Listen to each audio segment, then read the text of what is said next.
നമസ്കാരം, പോലീസിലേക്ക് സ്വാഗതം. ഞാൻ സുഹൈൽ മുഹമ്മദ്. ഇപ്പോൾ ഏറ്റവും പ്രധാനപ്പെട്ട വരുന്ന ഒരു വാർത്തയിലേക്കാണ്. ഗവർണർ ആരിഫ് മുഹമ്മദ് ഖാനെതിരെ ഡിവൈഎഫ്ഐ SFI പ്രതിഷേധം. പാലക്കാട് റെയിൽവേ സ്റ്റേഷൻ പരിസരത്താണ് പ്രവർത്തകർ ഗവർണറെ കരിങ്കൊടി കാണിച്ചത്.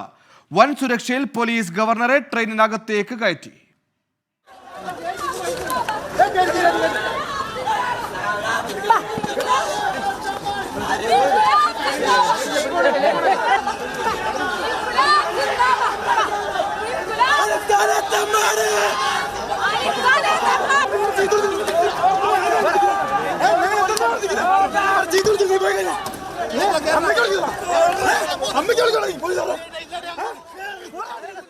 അതേസമയം SFI പ്രവർത്തകരെ രൂക്ഷമായി വിമർശിച്ച് ഗവർണർ ആരിഫ് മുഹമ്മദ് ഖാൻ രംഗത്തെത്തി. തന്റെ പുറകെ ഓടുന്ന SFIക്കാർ കുരങ്ങന്മാരെ പോലെയാണ്.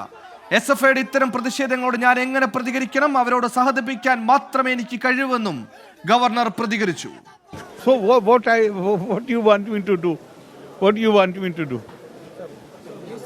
They are most welcome. I can only sympathize with them.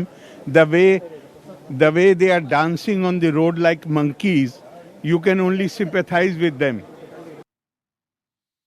Nikhil Pramesh വിവരങ്ങളുമായി ചെയ്തു. നിഖിൽ, പ്രതിഷേധം, പ്രകോപനം അത് അങ്ങനെ തന്നെ മുന്നോട്ട് പോയിക്കൊണ്ടിരിക്കുകയാണല്ലോ. എന്തൊക്കെയാണ് വിശദാംശങ്ങൾ? ഈ പ്രതിഷേധിച്ച പ്രവർത്തകരെ പോലീസ് കസ്റ്റഡിയിലെടുത്തില്ലേ? മുഴുവൻ പേരെയും ഇതിനോടകം തന്നെ പോലീസ് കസ്റ്റഡിയിലെടുത്തു. സുഹൈൽ, ഇന്ന് വൈകിട്ട് ചിന്മയ മിഷന്റെ ഒരു പരിപാടിയിൽ പങ്കെടുക്കുന്നതിന് വേണ്ടിയായിരുന്നു ഗവർണർ കോയമ്പത്തൂർ വിമാനത്താവളത്തിൽ ഇറങ്ങിയ ശേഷം റോഡ് മാർഗം പാലക്കാട്ടേക്ക് എത്തിച്ചേർന്നത്.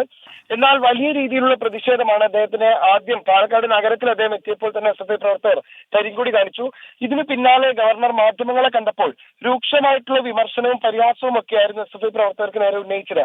ഭരിക്കുന്ന പാർട്ടിയുടെ വിദ്യാർത്ഥി സംഘടനയ്ക്ക് ഇപ്പോൾ തന്റെ പുറകെ ഓടാനാണ് പണിയെന്നും അവരെ കുറിച്ച് ഓർത്തത് എനിക്ക് സഹതാപമാണ് തോന്നുന്നത് എന്നൊക്കെയായിരുന്നു ഗവർണറുടെ പ്രതികരണം. ഇതിന് പിന്നാലെയാണ് അദ്ദേഹം മടങ്ങുന്നതിനിടെ പാലക്കാട് ജംഗ്ഷൻ റെയിൽവേ സ്റ്റേഷനിൽ വെച്ച് വലിയ രീതിയിലുള്ള പ്രതിഷേധം SFI DYFI പ്രവർത്തകർ അയച്ചുവിട്ടത്. പലയിടങ്ങളിലായി തമ്പടിച്ച പ്രവർത്തകർ അദ്ദേഹത്തിന്റെ വാഹന വ്യൂഹം കടന്നു വന്നതോടുകൂടി ഒന്നടങ്കം ഈ അദ്ദേഹത്തിന്റെ വാഹന വ്യൂഹത്തിന് നേരെ പാഞ്ഞെടുക്കുകയായിരുന്നു. സത്യത്തിൽ പോലീസിനെ അവരെ നിയന്ത്രിക്കാൻ കഴിയാതെ വന്നു എന്നുള്ളതാണ് ഏറ്റവും പ്രധാനപ്പെട്ട ഒരു കാര്യം. കാരണം അത്രയധികം പ്രവർത്തകർ ഒരേ സമയം ഈ വാഹന വ്യൂഹത്തിന് നേരെ പാഞ്ഞെടുക്കുകയായിരുന്നു. വനിതാ പ്രവർത്തകരടക്കം ഈ സംഘത്തിലുണ്ടായിരുന്നു. ഏറെ പണിപ്പെട്ടാണ് പോലീസ് ഇവരെ പിടിച്ചു മാറ്റിയത്. ഗവർണറുടെ വാഹനത്തിന് മുൻപിലേക്ക് വരെ പലപ്പോഴും ഈ പ്രവർത്തകർ കരിങ്കൊടി പ്രയോഗവുമായി എത്തിച്ചേരുന്ന സാഹചര്യം ഉണ്ടായി.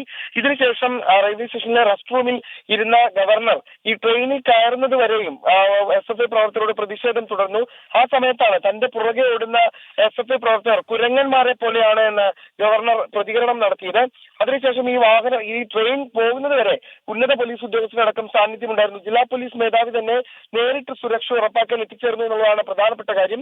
കാരണം SFI DYFI പ്രവർത്തകരുടെ ഭാഗത്തു നിന്ന് ശക്തമായിട്ടുള്ള പ്രതിഷേധം ഉണ്ടാകുമെന്ന് പോലീസിന് നേരത്തെ തന്നെ വിവരം കിട്ടിയിരുന്നു. ആ തരത്തിൽ തന്നെ ശക്തമായ പ്രതിഷേധമാണ് പ്രവർത്തകരുടെ ഭാഗത്തു നിന്ന് കാണാൻ കഴിഞ്ഞത്. കാലിക്കറ്റ് സർവകലാശാലയിൽ നിന്ന് ആരംഭിച്ച ആ ഒരു പ്രതിഷേധം SFI ഗവർണർ പോര് അതേ രീതിയിൽ ശക്തമായ രീതിയിൽ തന്നെ തുടരുന്നു എന്നുള്ളതാണ് നമുക്ക് ഇപ്പോഴും കാണാൻ കഴിയുന്നത്. സുഹൈൽ, ശരി, നിഖിൽ പ്രമേശാണ് വിശദാംശങ്ങൾ നൽകിയത്. നാളെ നിയമസഭാ സമ്മേളനം തുടങ്ങാനിരിക്കെ ഗവർണറുടെ നയപ്രഖ്യാപന പ്രസംഗമടക്കം കേരളം കാത്തിരിക്കുന്ന വേളയിലാണ് പ്രതിഷേധം ഇതേപോലെ ശക്തിപ്പെട്ടുകൊണ്ടേയിരിക്കുന്നത്. മറ്റു വാർത്തയിലേക്ക്